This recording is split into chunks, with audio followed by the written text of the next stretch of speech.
Harka fuunee daawwattoota kiyya kabajamoo akkuma beekamutti egaa viidiyoolee riyaaktii adda addaa dalaguu eegaleetiin jira. Kun har'aas viidiyoo iidaa wajjin wal qabatu viidiyoo babbareedaa isin bohaarsu kanallee ajaa'ibsiisee isinillee ajaa'ibsiisa jedhee yaade fidadheetiin dhufee jira. Hanga dhuma sagantaa teenyaa nu wajjin tura asiin jenna. Mee ammaan tana muuziqaa abbaa lamaan qabadhee dhufee muuziqaa lamaan kana kamtu adda godha jecha kiyyama. Sirba kanaa fi manzuumaa tana maaltu adda godha waan jiruun isinii qabadhee dhufe.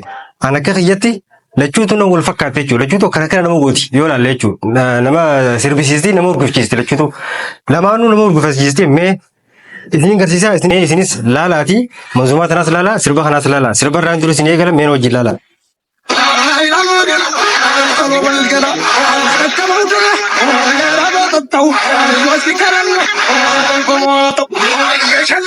Haa anuu kan na urgufachiise isinillee na urgufachiise jeeti jaala. Mee hangarumaan urgifadhan waa fixannu.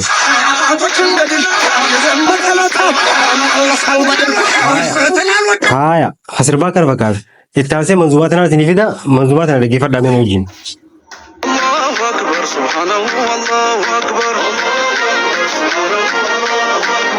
Haya namni urgufachiistu manzuumaan tunis. Sirba sanii fi manzuumaa tana maaltu adda godha komentii jala naa barreessaa manzuumaan kun maa wajjin argina.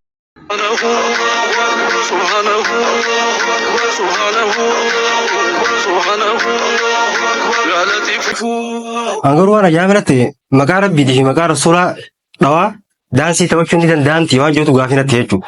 Maaliif jennaan kun amma ritiba wallootti dalagame akka gamaa Harargeetii fi gamaa kaanitti yoos deebine maqaa rasuulaa dhawaa dhiirti qoftiin shaggooyyee taphachuu ni dandeessa jechuudha. Ani hin beekne jechuudha. Kun amma tana akka wallootti akka aadaa wallootti dalagame caffaraan kun jechuudha caffaraa biyya sanii jechuudha. Riisnillee akkasitti dalagame.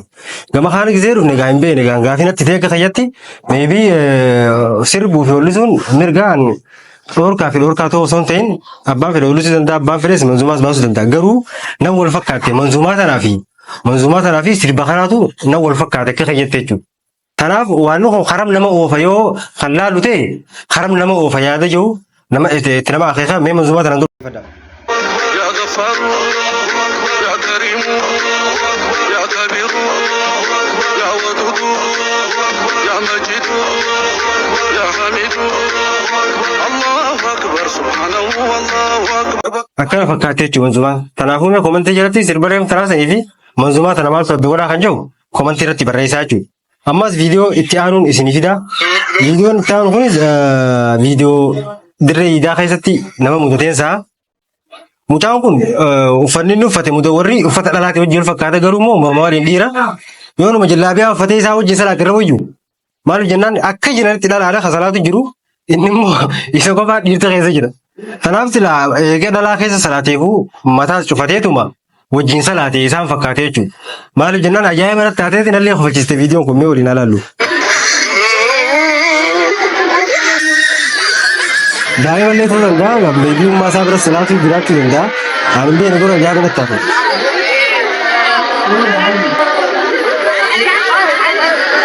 Kun akkana fakkaatee jechuudha. Deebii ammas kan hedduu san garan ajaa'iba natti hedduullee na dinqisiise jechuudha. Viidiyoo ajaa'ibaati. Salaata iidaati sanis salaata meeshidaati. Dhalaa fi dhiiroti waluma keessa seentee salaatti.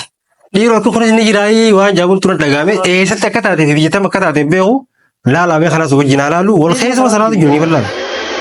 Dhiirtis dhalaan goroma keessa jechuudha. Taanni kofaltii taanni salaatti dhiirtis gamana nama koroma karaa waliin daakamee qaba salaata jira.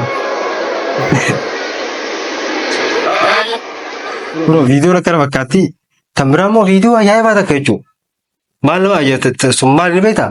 Mana barumsaati moo bakka ispoortii itti dorgomanii waan nama jechisiisa. Dhalaa fi dhalaa waliin utaalanii dirgama ol galan. Amma barumsaati moo bakka ispoortii itti dorgomanii na jechisiiste jechuudha. Mee viidiyoo kana waliin haa daawwannu.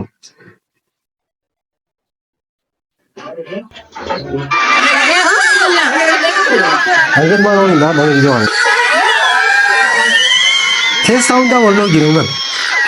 Tajaajila kamtuun akkana jettee teessaa langittiin goote ispoortiidha moo mana barumsaati addanaa godhu jettee mee.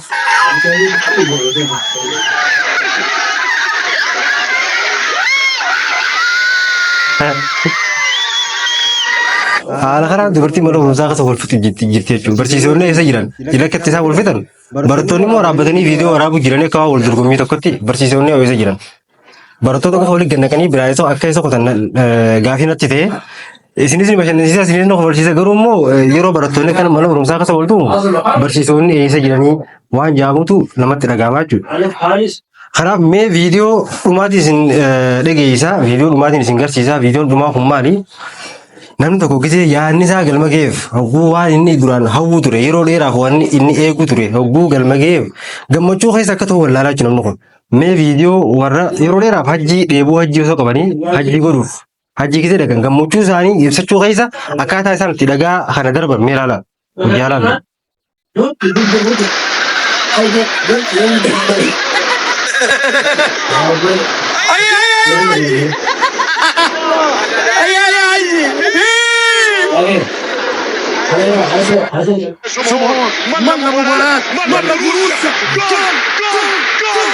Gammachuu ibsachuu keessattuu yeroo dheeraaf hawwii dheebuu hajjii godhuudhaa qabanii achitti gisee argamanii immoo yaadni isaanii galma ga'eef haala kanaan gammachuu ibsatanii jechuun mee hangalumaa hojjaa laallu.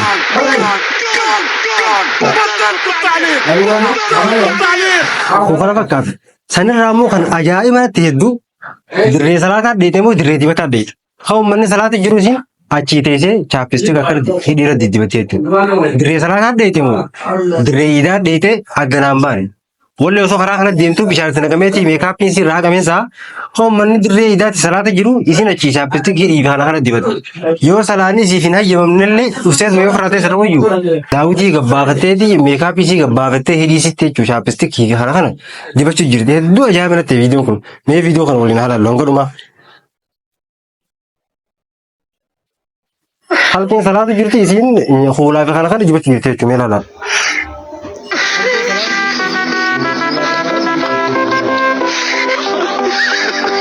Kana fakkaata jechuudha. Yoo salaanni isiif hin hayyamamnellee jechuudha meebii dhalaadhaaf yeroo tokko takka sababa adda addaatti jechuudha sababa uumamaatti salaanni hayyamamuu fi dhabuu mala achi teessee yoo salaannellee salaata wajjin hirmaachuu dandeessa. Garuu immoo isiin teesseeti daawwitii isii gabbaafattee meekaappii isii irraatii diddibachaa jirti jechuudha. Kunis hedduu ajaa'iba natti.